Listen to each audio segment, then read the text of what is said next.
Mari Bapak Ibu sekalian kita berdoa mengawali hari yang baru ini untuk membaca merenungkan firman Tuhan.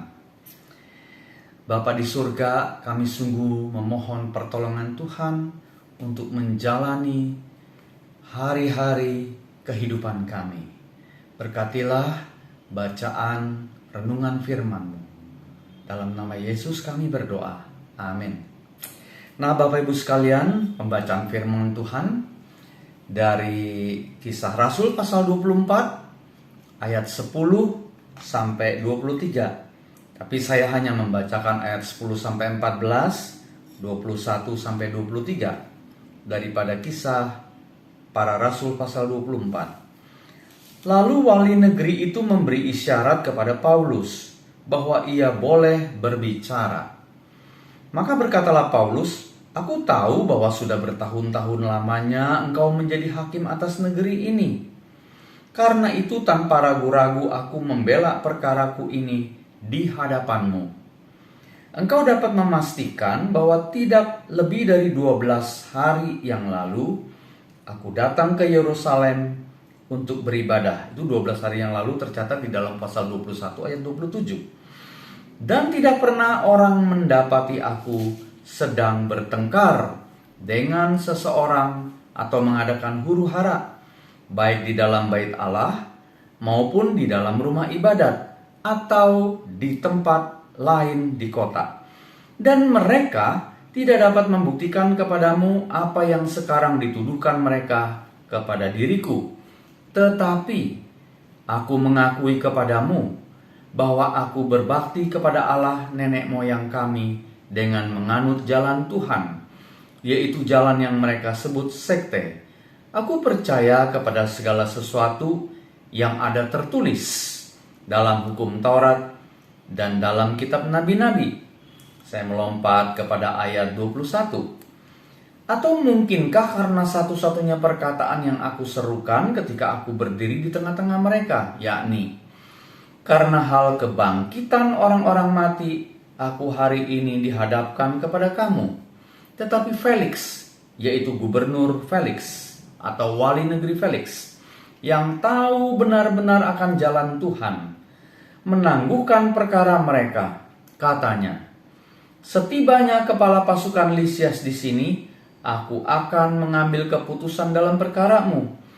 Lalu ia menyuruh perwira itu tetap menahan Paulus, tetapi dengan tahanan ringan, dan tidak boleh mencegah sahabat-sahabatnya. Karena Felix ini punya istri Drusilla, seorang Yahudi. Jadi dia tahu tentang jalan Tuhan, pengajaran Yesus Kristus. Nah Bapak Ibu sekalian, Rasul Paulus mendapat 3 tuduhan dari orang-orang Yahudi, yaitu Imam Besar Ananias dan tua-tua Yahudi. Mereka sampai pakai pengacara. Nama pengacaranya Tertulus pada ayat 1. 3 tuduhannya. Yang pertama, ini si Paulus ini menciptakan gangguan di kalangan orang Romawi. Itu pada ayat 2b. Ini sebuah serangan terhadap pemerintahan Romawi yang waktu itu menjajah bangsa Yahudi. Wah, ini berat sekali ya tuduhannya. Dan tuduhan yang kedua yang disampaikan untuk memberatkan Rasul Paulus. Si Paulus ini pemimpin sekte Nasrani. Kalau dikatakan pemimpin sekte, dia mengganggu Yahudi atas keberadaan agama mereka yang dilindungi negara, dalam hal ini pemerintahan Romawi. Dan sekaligus, kalau pemimpin sekte, Paulus dituduh memperkenalkan para ilah baru yang dilarang oleh Romawi. Romawi memuja kaisar. Dan tuduhan yang ketiga, Paulus ini berniat menodai bait Allah.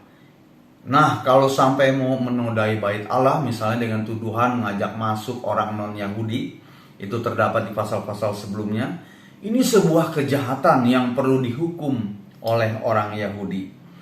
Nah, Bapak Ibu sekalian, ini 3 tuduhan yang sangat berat.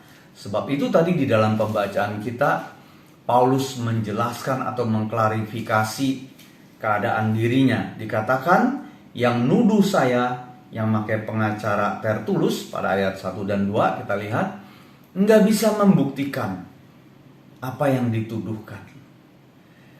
Nah, Bapak Ibu sekalian, sebetulnya Paulus ini bahkan sampai mau dibunuh dengan segala cara.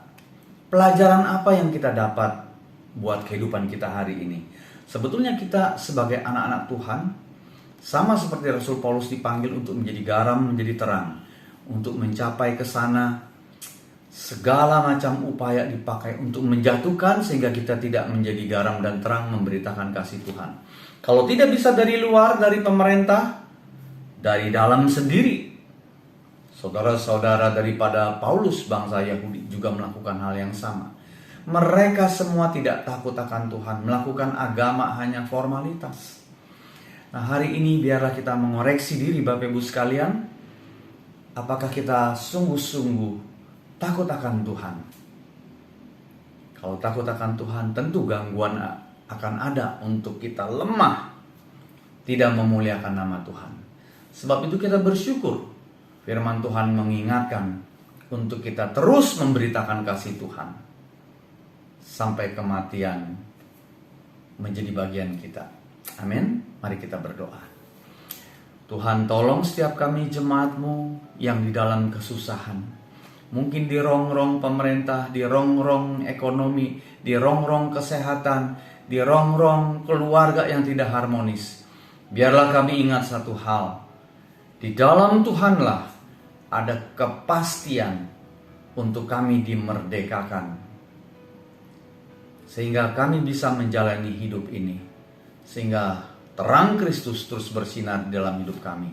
Tolonglah jemaat-Mu ya Tuhan yang di dalam kesulitan ekonomi, sakit penyakit, hubungan keluarga yang tidak harmonis, iman yang lemah, menyalahkan Tuhan bahkan. Tuhan, tolonglah kami. Terima kasih Bapa. Dalam nama Yesus kami berdoa. Amin. Tuhan Yesus memberkati.